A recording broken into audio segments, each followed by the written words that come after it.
Hey guys, welcome to episode 6 of Nikkon's Revamps. This one didn't turn out quite as I intended, but I think the end result is for the best. Behold, the Brawler machine.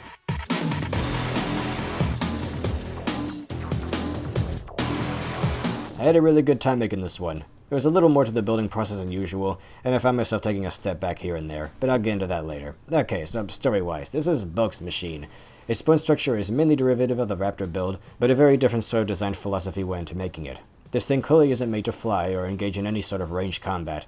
It's a very grounded sort of machine that's more comfortable simply ramming into opponents and trying to pull off any fancy maneuvers. While its top speed and maneuverability are fairly average as far as these builds go, it's remarkably responsive and seems as quick to throw a well-placed punch as a pilot, who feels right at home at its controls. While fairly underweight to be put in the frontliner weight class, it's also a tad overweight to be in the support class, so Bulk just uses it however he feels like from moment to moment, though he leans toward using it as a frontliner more often than not. With its imposing frame and a little more armor plating than average, it actually ends up being one of the most versatile mechs in spite of its shortcomings. Okay, where to begin? The thing I love most about this is its shape. When you look closely at any one part of it, it's so aggressive and sharp and pokey looking most of the time. While I tried to make the Stinger machine more rounded to give it a sleeker, more windswept feel, this is the complete opposite, very blocky and chunky. There's a lot of flat surfaces and corners that make it feel blunt and unpretentious, shall we say. Yet at the same time, when you look at it from a little further away, the sum of its parts make it look a little more cartoony.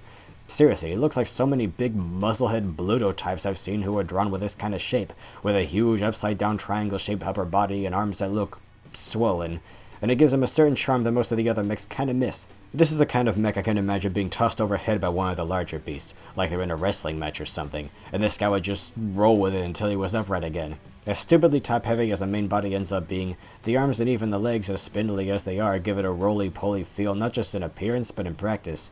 The legs are one of my favorite parts of the whole thing. While I feel orange has been kind of wasted in recent years, relegated to being used as a secondary color for Bulk and then a primary color for his battle machine, there's just the right amount of orange here to help accentuate the beefery of the thighs, and in terms of support, these legs are actually a lot stronger than they look. Also, if there's one thing I've learned while building this particular battle machine, is that you can never have too many of this. Yeah, this guy has 8 of these things. I would have put a 9th one on the back, but found that this piece could fit easily enough and it gives it more coverage. I've tried using other armor shells, big and small, in a lot of places, but every time I just found this piece giving it a bit more character, fitting in with the other ones, making it feel a little more complete and distinct.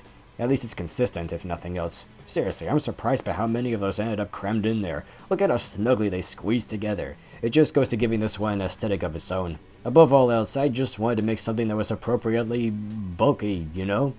One of the most fun little tricks I threw in to bulk it up a little more was this. Yeah, I love this piece.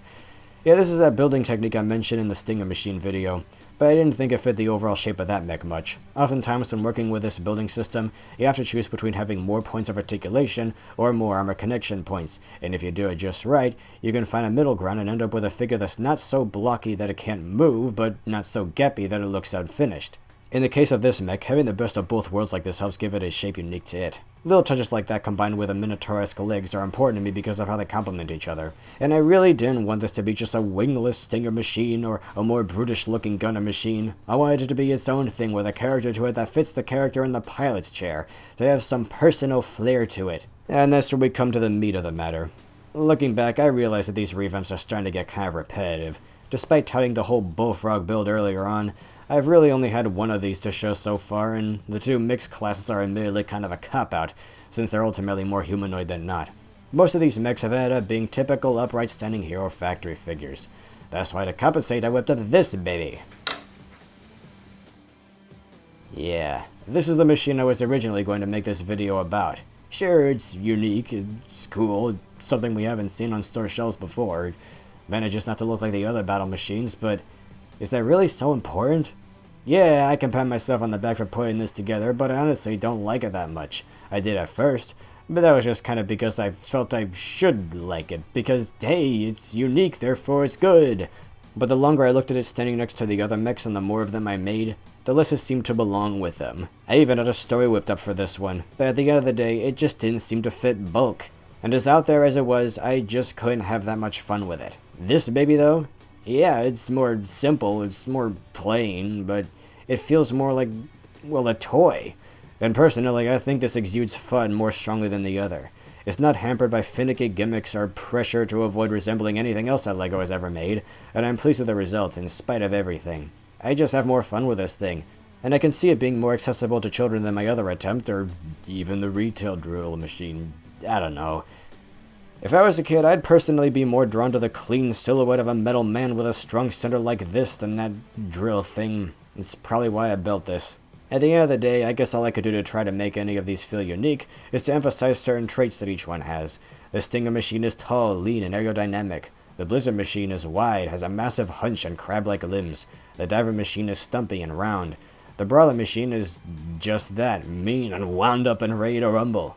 The differences from one mech to the next might not be anything noteworthy to some, but I think it shows just how versatile this building system is nonetheless. You can make just about anything you want with enough pieces in the right sizes, whether it be big, tall, wide, small, or none of those things.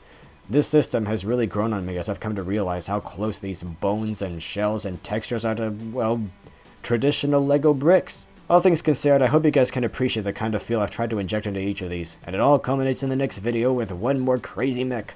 Toodles!